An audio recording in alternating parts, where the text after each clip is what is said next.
Hello and welcome to the podcast from Diggers and Dreamers, the organisation that's been the face of communal living in Britain since the 1980s.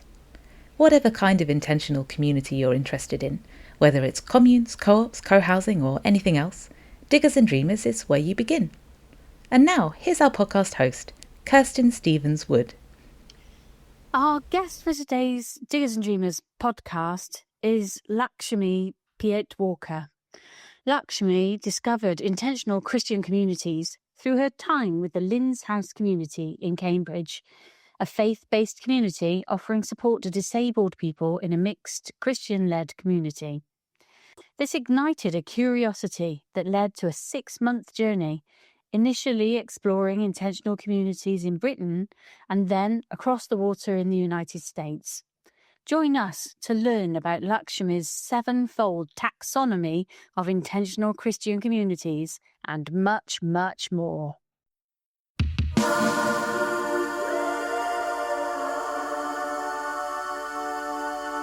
Hello and welcome to the Diggers and Dreamers podcast.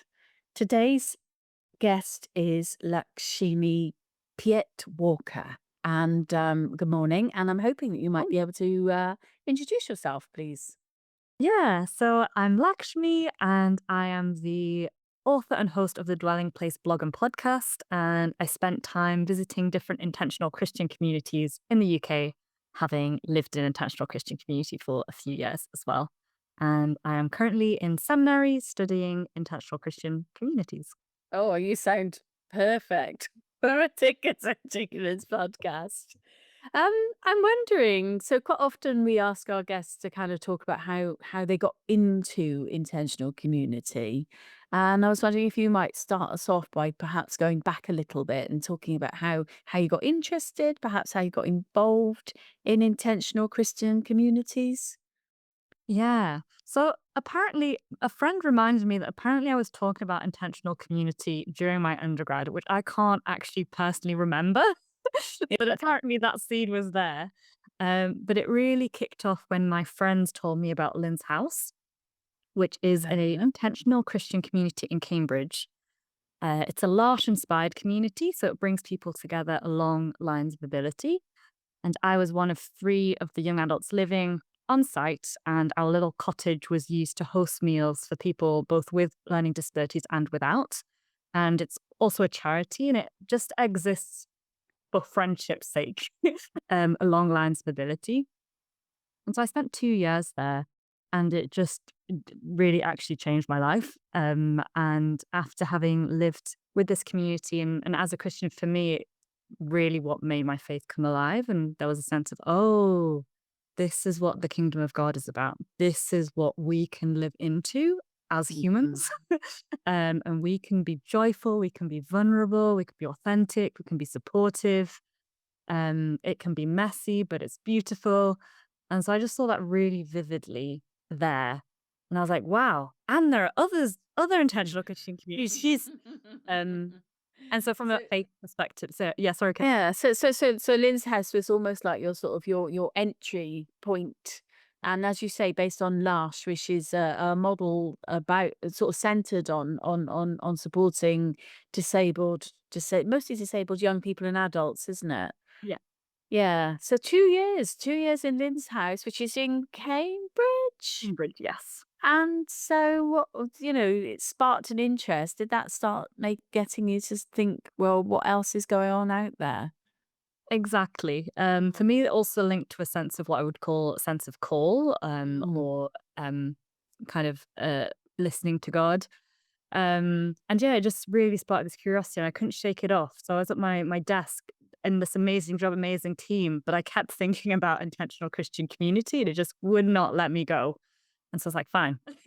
And so I took unpaid leave to visit and learn from different intentional Christian communities, which was actually also linked to the organization that I was working for. They're also starting an intentional Christian community, which I'm involved with as well, but wanted to learn from other communities. Right. Oh, that's really interesting. I was wondering, because of course, Diggers and Dreamers is quite a broad, we catch a lot of different types of intentional community. Would you say there's a definition for for intentional Christian community that we might draw from?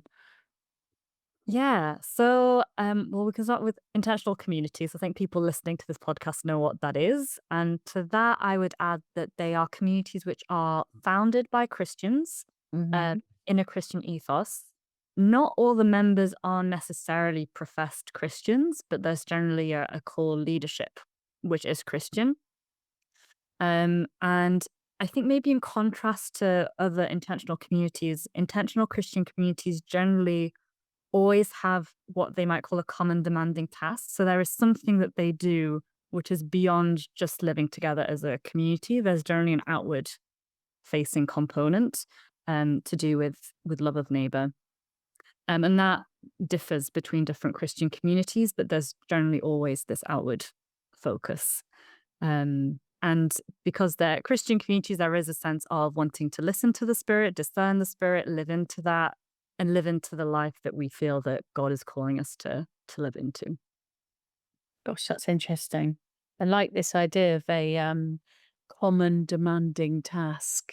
Because it's not just this idea of kind of, sitting quietly in your own space doing something, but there's actually this outward expression. Mm. Yeah, that's interesting. Might be getting this wrong, but I think that phrase comes from George MacLeod, who founded the Iona community. I might be getting that wrong, but I think that. Okay, well, I'm sure somebody will let us know if that is, right or wrong. So this call that you're describing, and I completely, I feel your itch to get away from the desk and go out and do visits and see things and explore that world. Where did that take you? It took me to about 6 months of unpaid leave. Hmm. And then I visited probably around 10-ish different intentional Christian communities. It's hard to count because some of them were just spent one day with them, others I spent multiple days with. Hmm. Um, and when I talk about them, I generally summarize them into these 7 categories to not just talk about 12 to 30 different individual types of communities. Um, and in that time, I just spent time with people. I just dwelled in those communities and interviewed people as part of my podcast and then wrote reflections in blogs. Yes, I visited your podcast, and for anybody who's interested, we're going to put a link for your podcast and your blog at the bottom of this particular recording. So you just talked about having categories. I find it really hard to pin communities down into categories because they tend to be they don't fit well. They are rebellious and slippery and evasive. So I'm quite interested in how you've managed to perhaps create some sort of taxonomy or typology. Do you want to talk us through that? Yeah, and yes to everything you said about them being aesthetically. And they emerge very naturally, actually. And so they're not perfect, they're not discrete. But I realize that when we talk about intentional Christian community, it's just so broad, and people might have a very kind of predetermined image of what it is. Yeah. And so then these categories developed as a way to, I know, break the stereotypes or to just broaden understanding of intentional Christian communities and just be like, hey, there are actually very diverse ways of doing this thing. Um, and so the 7 categories, communities of hospitality. And so in that category, I put places like Iona, Liaby, Scargill, Hillfield. And these are generally very rural communities of 25-ish or more people who live together in community. And the central thing that they do together is run a Christian or mostly Christian retreat center. And so they're quite distinct, and people don't work outside of the community. They're full time running the retreat center.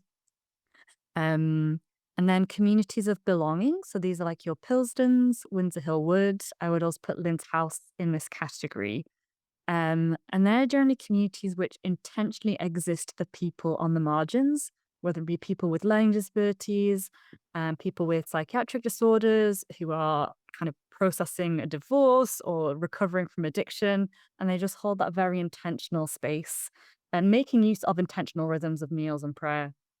Um, and Yeah, I actually, mean, we visited Pilsden quite recently, and it was fantastic. That rhythm that you're talking about was very instrumental in how the day progressed and those meeting points. Really, really interesting. Yeah, Yeah. yeah. Yes. And then So in those communities, the leadership is Christian, but the other members not necessarily. So prayer can sometimes be more optional. The communities where prayer is a bit more, I don't know, folk central. um, yeah. And then communities of young adult formation. So these are communities which are almost created for young adults. In other Christian circles, they might be called more like discipleship programs. And they're about a very specific 1 year period where young adults are faith formed. And so they're quite resource intensive because you're looking after a group of young adults for a year and there is programming. An example of these would be Craig Lodge in Scotland and the community of St. Anselm in London. And then young communities of fellowship. And so these are urban communities, essentially like house shares, but with a bit extra intentionality and Christian intentionality around praying together and eating together. And then communities of neighborhood fellowship, also urban, people also working full time or studying full time outside. But there's a bit more intentionality around being present to the local neighborhood. And so these communities, just get really involved in their local community and getting involved in local projects and helping make the neighborhood a better place. And so these communities are often deliberately in poorer neighborhoods. And I really like these communities. And they're actually often linked to a church as well. So there's a church and then they have community houses in this one specific neighborhood. And examples of these would be the Acor community in Durham, Love Bristol in Bristol, and Hodge Hill in I was Birkenhead. going to say, I think I might have come across the Bristol based. I'm from Bristol, and many, many, many, many years ago, I was a community development worker, and I used to do a lot of outreach and detached youth work. And I'm pretty confident that one of my one of my colleagues who did that work with me was also part of what you describe as one of the sort of these neighborhood groups. Yeah, it's interesting. They pop up all over the place. Yeah, and I just found it really cool. And it's a bit different to charity where you're kind of working and helping and then coming back home. And it said they're just really immersed and it becomes their family and their friends. And Love Bristol is really cool.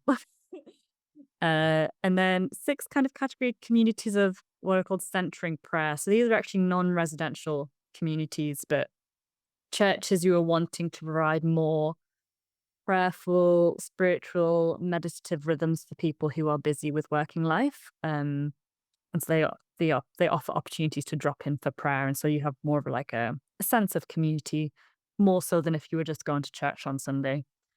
And then communities of commitment. So these are the ones where you take lifelong vows, sharing all in common. These communities are quite stable, given that you take a lifelong vow.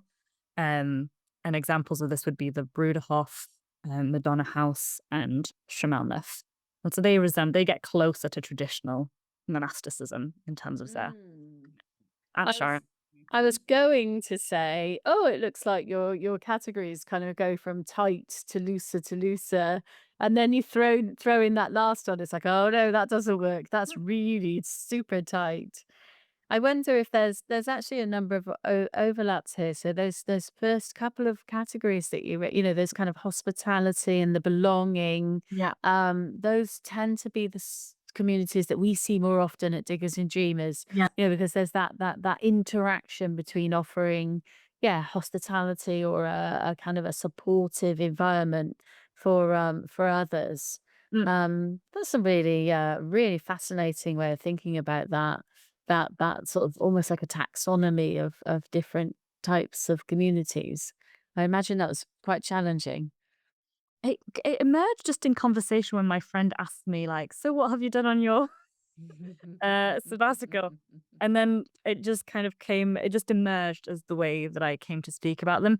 Definitely not airtight. And having now, been in America, it's like, oh, so how do Catholic worker communities fit into this? How does this community? It's not perfect, but I see it as a starting point of common language, or just a starting point Yeah, and I think it's useful. I think it's really particularly useful for people who perhaps are coming to this and need to have a way of understanding where certain types of communities fit within a larger scale.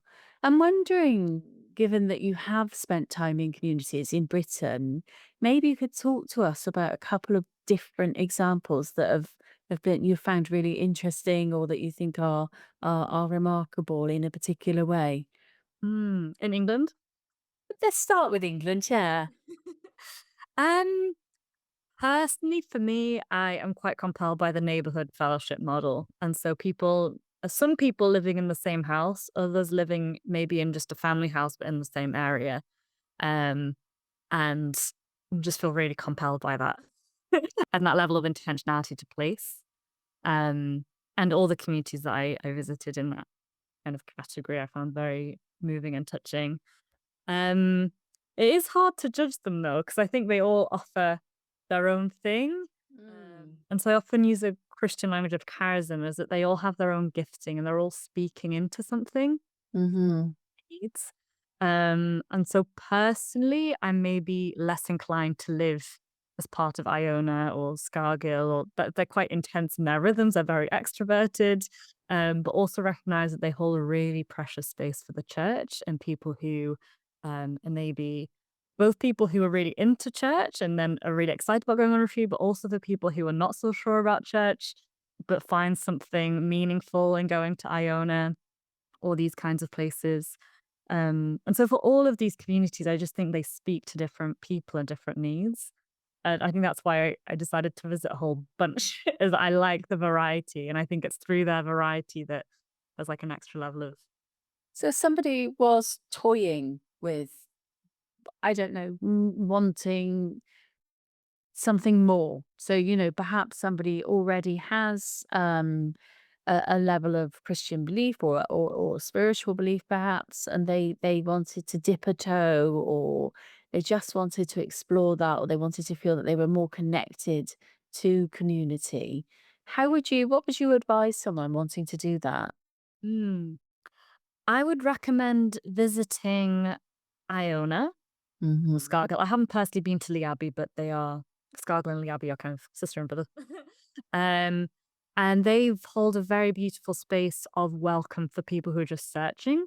So they are personally Christian, but they are very just open to anyone who just wants to come and see.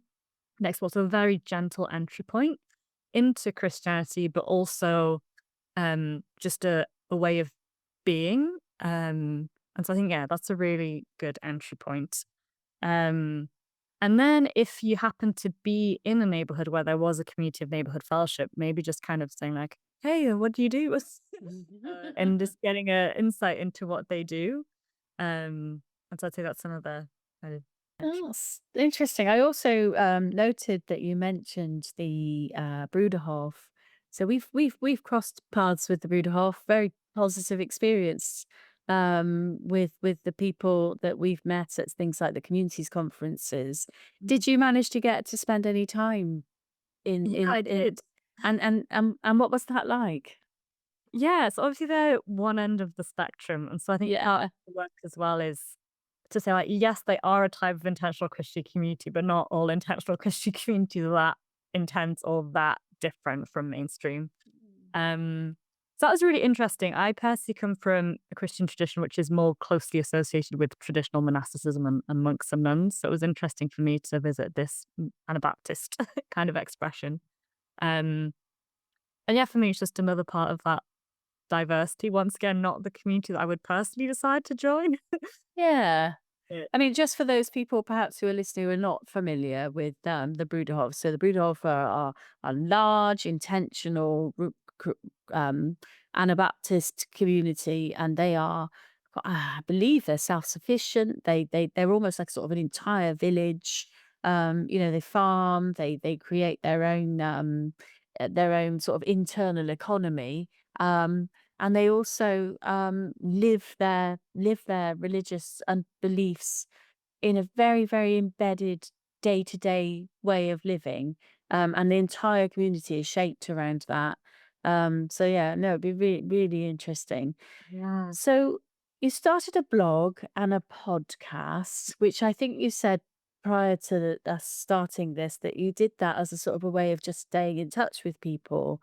But I think that it's got a little bit bigger than that. Do you want to talk about your blog and your podcast? Yeah, it started as a way to keep myself accountable to actually take it wasn't a formal ethnographic project by any means, but I was like, well, I should keep a log and want to share what I'm learning, especially with people that I'm starting to form a community with. And so I just wrote little reflections, and then podcasts are a great way to have more intentional conversations with people who you wouldn't otherwise have conversations with. So it helped me, yeah, just have longer conversations with members and founders and leaders. And then people just started finding out about it. And then somehow people in America found out about it. And then it kind of got known within the Intentional Christian Community Network in America. And other people have caught on to the typography. And then I've been studying in America. And so it's just kind of naturally grown. It's not huge, but it's naturally grown and led me into places where I get to talk about my research and my interest, like now. Wonderful. So we've talked a little bit about British intentional communities, but I know that you've crossed the waters and that you've actually done some significant time over in America. Could you just talk to us about that? Yeah, I haven't had the same amount of time to really intentionally visit a huge number of communities in America, but I have plugged into their network. So they have the Nurturing Communities Network, which is a network of specifically intentional Christian communities, and went to their conference, which was amazing. And I think one of the main differences is that there are more communities in America. Clearly, it's on a different scale. Yeah. But I think also culturally, there is something about American culture which facilitates this idea and implementation of alternative living, both in the Christian scene and the non-Christian scene. Um, there are so many more types of Christians in America. I think England is nominally Church of England country, which I think does mean that a lot of the communities have Church of England roots in some way. Um, and so in America, it's been interesting that a lot of communities do have these Anabaptist roots, these more radical Reformation roots. So that's been really interesting to see. America also just has more land and more money. Yes. Oh yeah. Oh yeah. No, absolutely huge. Enables different things. Yeah, and really diverse. Like all the way through from sort of deserts Yeah. and mountains and canyons and yeah, and I'm sure that people have also watched things like the programs about the Mormons who live out in the middle of nowhere, and there's some amazing diversity. Yeah. Is there any communities that you've managed to make connections with over in America? Yeah, so a few Catholic worker communities. So I think people generally know about Catholic. There's like two Catholic workers, I think, in England. And so they're communities which were started by Dorothy Day and Peter Morin during the Great Depression in New York. And so they generally have an ethos of being very present to the poor in the area, and providing hospitality, not in a paid retreat kind of way, but hospitality for people who really need it and who would otherwise not have anywhere to live. So generally ministries towards the unhoused or refugees. And so there are just more of those in America and connected with some of those. Koinonia in Georgia. And so that community started as an interracial community at the time when that was a big no-no and actually faced quite a lot of persecution for living interracially. Their mission has changed over the years, but they are a farming community, so they grow pecans and then sell those and make pecan pies and things. But they're an interesting one.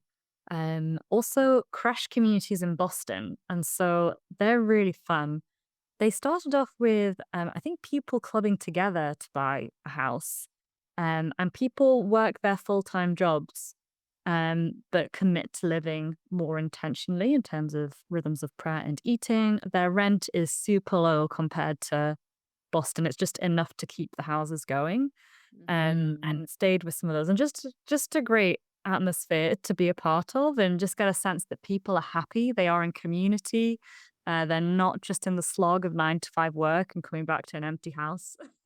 um, Our crash communities, are they cooperatives? Is that do they collectively buy? Do you know how um, they manage that? it's currently run by I think they've got registered charity status. Hmm.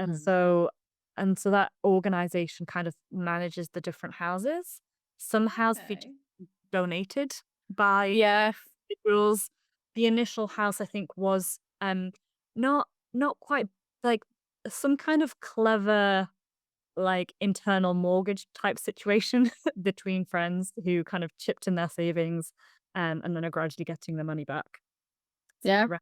Yeah. I mean, it's interesting. I know I did a series of interviews with people who lived in co-ops a number of years ago, where they definitely talked about this idea that as soon as you make rent affordable, as soon as housing becomes something that is not all consuming, that it then suddenly frees up time. I mean, in the cases of most of my interviews, it's about activism, but actually it could so easily translate over into Christian activism or community participation. And people regularly in the interviews that I had said, uh, if I can live affordably, if I don't have to sort of be doing that whole working every day of the week in order to meet my housing Yeah. needs, then suddenly people are freed up. And when people are freed up, there does seem to be a sort of almost like a human compulsion to utilize that time in a meaningful way. And lots of people I spoke to said, yeah, I now volunteer at my community bakery, or I do these, or I'm much more engaged in my community, or even just simple acts like I now do my shopping locally because I've got time to go into separate shops or to make sure that I'm buying, things from my local community rather than having that incredibly pressured, working every hour and then having to squeeze life in around the edges. And that sounds like something you're describing maybe that was happening over in Boston. Yeah, and especially because Boston is, like, notoriously expensive to get, Yeah. and so, someone there initially was working at Starbucks once she'd graduated because she didn't know what she wanted to do, but she could afford to do that through, um, this creche community, and so it's quite preventative in terms of preventing people from going into homelessness or, yeah, ending up in this kind of dark place just because they weren't able to find affordable rent. So they're really cool. That's interesting, that we see communities, Christian communities, and also maybe what we might call sort of radical communities or communities that are set up for community benefit, and these crossovers in terms of meeting wider needs. Sometimes communities can be, particularly certain types of intentional communities, can be accused of being quite insular, but actually you see all of these influences that move way beyond the boundaries of living in communities. So that's fascinating. I was wondering if we could just going back to your typology, really. So you said that you created this typology, which I think is incredibly useful, and then you've kind of testing it out in different environments, and that comparing and contrasting between the UK and the United States. I wondered if maybe whether you looked further afield, because obviously spirituality is a very broad concept out, across the world. Did you have any insights from that perspective?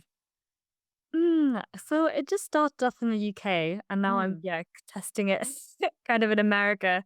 I haven't, yeah, gone much further than that. It would be interesting though to to see. I think at the moment those are my two primary contexts, and so I'm not a paid researcher. I'm not an academic, as it were, and so I haven't been able to develop it or greatly expand it. Yeah, it's all time, isn't it? I know that. I keep promising myself some weird sabbatical so I can go off and go in a camper van and visit communities. But yeah, the scope for that is enormous, given that we know there are hundreds of communities out there. I'm wondering, so something that Diggers and Dreamers discuss quite well, not all the time, but quite regularly, is things like longevity. What are the aspects that ensure or that help communities to live or continue to live in community over long periods of time? And something that appears to be a factor is quite often this underpinning.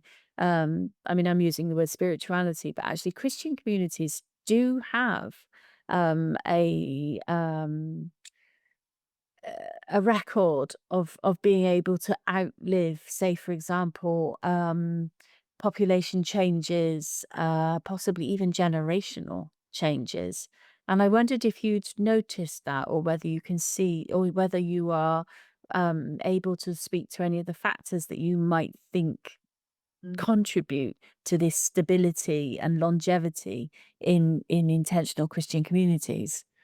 Yeah, that definitely has come up in research that I've done, and slightly like older American research. I'm not quite sure what they're drawing on, because if you include traditional monasticism, then yeah, that's super. um, and also like the Bruderhof and other, which is in the US. Um, I think when we're thinking about communities like the Bruderhof, there is the lifelong vows and the sharing all in common. And I do think there's something about the shared Christian values in a sense of not exactly being in it, partially being in it for yourself, but being in it for something which is larger than yourself. Um, and so maybe there's a slight conditioning. Maybe Christianity helps. I mean, we're all selfish, but there is this message that you're absorbing, which is encouraging you to think beyond yourself and to think as a community. And so I don't know whether that is a factor. Um, when I look around in the UK and the ones which have lasted, there are the ones of lifelong commitment and also the ones like the communities of hospitality.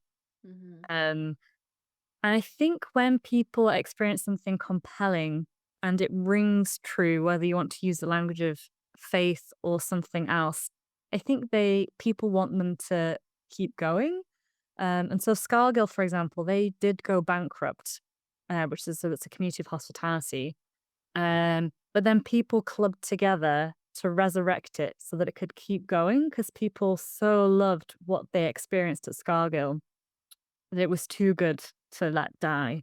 And so they restarted it. They decided to no longer have paid staff, but everyone's now on a stipend rather than on salaries to make it financially viable. But I think that's an example of something special being made manifest in their life in ways that people are compelled to keep them going. And likewise, Pilsden, I think, is quite nicely funded because I think people also see the beauty of what's going on and recognize that, like, oh, this is bearing witness to how we should be living or how at least we can live. We want to ensure that this lives on. Um, so I think you can see Yeah. it. I was struck by Pilsden that it continues to offer something. I'm trying to find the good words to describe it because that offers something that had no contingencies. It didn't, obviously they're a dry community, but that's part of the offer, is a safe alcohol and drugs free space. But without there was it was very, very unusual in that people can v- literally turn up with nothing and can have a safe space, a warm bed, a meal, and the offer of community um, almost immediately. And I just found it was quite inspiring, actually. And it's interesting that that it's about how those spaces get held, but also in the dynamics around funding, which can be really challenging. Um, so those are the sorts of things that we that I found incredibly interesting. Yeah, and on longevity and survival, and from a Christian perspective, there's also just the idea of godly provision and people really trusting that something will come. And so there's maybe like a certain tenacity in holding on. And you do get these stories about miraculous provision or the money just coming at the right time or just in time. Um, and so I think that's like a different element. And I think when you do get a lot of committed Christians together, there is an alternative economy which emerges. And whether you're Christian or not, I think that's what intentional community often is about, is this alternative economy. And then the Christian landscape that's leaning into God's economy, which enables quite miraculous things to happen, whether it's in nature or humans living into something and believing in something together and bringing it about. So I think that's also like a little extra factor. Oh, I do like that. That must give people, I know, and maybe it does give people the ability to kind of, yeah, literally have faith that something will come along and that it will be provided. And the example of the Scargill community is perhaps a really nice fit there. You know, kind of like it looks like everything is lost, and then at the last minute there is a rescue Yeah. put in place. I think it's also really interesting. I was thinking about I mean the writing's quite old now, but Rosa Beth Cantor's ideas around commitment and community, because she writes about the idea that ceremony and commitment ritual, it has quite a definite part to play in communities, and I wonder if I mean she did talk about religious and Christian communities in her writing, but actually this crossover between communal ceremony and ritual, which in secular communities might play itself out through things like eating, parties, certain gatherings, but also annual recognitions of. I know that in Old Hall they have, I think it's called not closure day, or is it the day they sign the deeds? It's like the signing day. And I wondered if you'd observed that in intentional Christian communities and how that might tie into feelings of commitment. Mm. Yeah, I think like maybe all intentional, most intentional communities, the meals are really important. Yeah. And the parties are really important. Celebration is important, and creativity in those celebrations is important. And they will be done from a Christian place, but maybe not too dissimilar from what you're describing, Kirsten, in other communities. Um, and then yeah, I don't know what facilitates that extra commitment. I think maybe within Christianity, there's perhaps more openness to things like rules of life or kind of I don't know, um, building on the monastic legacy of like this is what we believe and this is why we are living in this way. Um, but I think in thinking about stability and longevity, I also think it's important to not get too hung up on that either, and that some communities are transient, but that's okay. Um, and so for me, there's an understanding of a community might only live 5 years, but in that 5 years, they really bless their local community. They really bless individuals that went through that community. Those individuals are going to go off and do different things. And and so I think it's okay to think of things as like they have their lifespan, and that is perfectly okay. And places like Iona, Hillfield, these communities of hospitality, given that they're really intense and like running retreats really full on, they run on a model of transient membership. And so staff at Iona are only contracted for 3 years, and a lot of the community is rotating every summer. And people might just do one season of volunteering, or they might do three, but it's never really a lifetime. And that is part of the model. And in some ways, it increases the number of people who are able to experience that community. It keeps a certain freshness and energy about it. Um, and then the ones who are stable and take lifelong commitment, I think they bear witness to something else, and they bear witness to the really hard work of reconciliation and forgiveness and figuring things out. But once again, I think they're just different giftings. That's really interesting. I know that when I was doing my PhD, I was writing at one point about when is a community if every single person has moved on and are all different people again. Yeah, and it was like, well, is this like is it called the ship of Theseus or ship of Theseus? Like the ship sets sail and then they replace the the sails and the mast, and eventually when it returns a number of years later, no part of that ship was the part that left in the first place. And this idea of, what is a community in terms of how who are the people that inhabit it? What do they bring? What does longevity mean? So longevity for and in its own sake is actually probably fairly empty. It's about what does it mean, and how does that progress? And again, in secular communities, or at least the thing I was writing about, I kind of kept drawing from literature that was around small family businesses and succession, and this idea of passing on culture and assets and ways of being and who people were. And sometimes that was a moment of tension and a moment of risk for secular communities, because it was like sometimes people were rewriting their understanding of who they are. And I do wonder whether perhaps intentional Christian communities, there is more of the line of communication is more steady because there is that shared understanding. I mean, I'm just throwing this in here, thinking aloud, really. What would you think of that? Those are really interesting thoughts. I think even in intentional Christian communities, those moments of transition are delicate and difficult and come with their difficulties. Are not immune to that. When you're speaking about the ship and family businesses, then I was thinking about just religious tradition, and so how Christianity has survived these 2,000 years with a huge turnover of people through deaths and births, but there is a story which has been maintained, or the Jewish faith, which is even older, but has held on to story and tradition and a sense of identity, which has naturally evolved through the millennia. But there is still a thread and a common story which people go back to. And so maybe that is facilitated in intentional Christian community, in that generally people, kind of agree to this wider story of Christianity and agree to this way of living. There's a huge amount of disagreement about how that should be done, hence the huge multitude of denominations.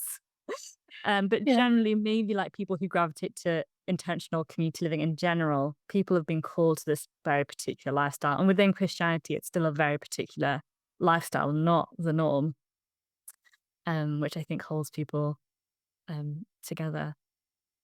But And you go on. Sorry, I interrupted you there. Go on. Just it's interesting. I don't have the experience of secular community, so it's finding it hard to compare. But it would be interesting to see if there was something there or not. I do. The one thing that comes into my mind when we're thinking about this idea of ritual and stability and longevity, and you use the word story and identity, which I think is interesting. I do remember going to spend some time with a British community where one of the rituals that they had intentionally put in place was that every year they would re-sign their commitment. They'd introduced very consciously a ceremony where everybody was present in a single day, and there was a physical signing of the commitments to the community. And I remember thinking at the time, this is really interesting that we are somehow wanting to create the things that we see quite definitely in religious communities around symbolism and commitment ceremony, and that there are some attempts to perhaps reproduce that or to create it in order to create a layer of commitment, good commitment. This is not a cynical statement in communities. Yeah. Yeah. What I'm also thinking is like commitment to what? Because I think in Christianity there's a commitment to God's will and the Spirit, and so you are committing to living in as close alignment to God as possible, which maybe creates a different quality of dedication to a thing. And so in the communities of young adult formation, those young adults are just there for a year, but the adults who hold that space do that from a sense of calling and vocation, that they feel called to form these young adults. But Christian communities still collapse and and fail or move on. But I think generally the common thread is the sense of spirit And when you walk into a space, you can feel that spirit and people are compelled by it. And then the new leader will also try and be honest and true to that spirit, which is commonly recognized as the Holy Spirit. So that also throws the little thing in the mix. Yeah, no, absolutely. One of the things that we ask nearly everyone who comes onto the Diggers and Dreamers podcast is whether there's some, core learning that has taken place for them personally, either just something that they've kind of taken away from their experience of communal living, or some sort of key takeaways. I was wondering, as we're drawing to the end of this time, whether you have any thoughts about that. What's jumping to mind is the encounters I've had with people in America, actually, who've lived in community very long term, which is harder to find in the UK. Most of the UK intentional Christian community models are a bit more transient. But of the people that I've met in America, I think they just bear witness to a humility and a self-awareness and a vulnerability, almost like a weathered style that's had so many hands passed over it. And I'm just like, wow, these people just have a beauty to them. And I can tell that this person has been through difficult things, that they've weathered through them. And it's like, wow, and that's due to their choice to live in intentional Christian community and the difficulties of that. And so I find their witness very inspiring. Either way, I've been inspired by intentional Christian community, and then meeting those people who've dedicated their life to it. I'm like, wow, like, it's not always easy. Maybe I'll want my own house at some point. But there's like wow, like, this is worth it if these are the fruits. And for me, a sense of being weathered in kind of closer alignment to the lives that God does want us to live. And so that's what stands out to me is those witnesses, those examples. Thank you. Thank you for coming and spending some time with us in the Diggers and Dreamers podcast. Thank you for the invitation.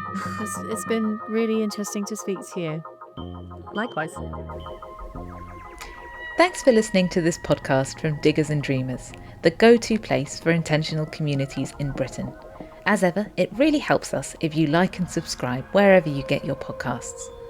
Don't forget, you can find out more about communal living at our website, diggersandreamers.org.uk. There you'll find an online directory of existing communities and developing groups within the UK, plus interactive notice boards and information about our publications. One you won't want to miss is the Diggers and Dreamers directory, which has been referred to as the Communard's Bible for 35 years. And now, to play us out, here are the Spaceheads with their tribute to our old mate, Gerard Winstanley. See you next time.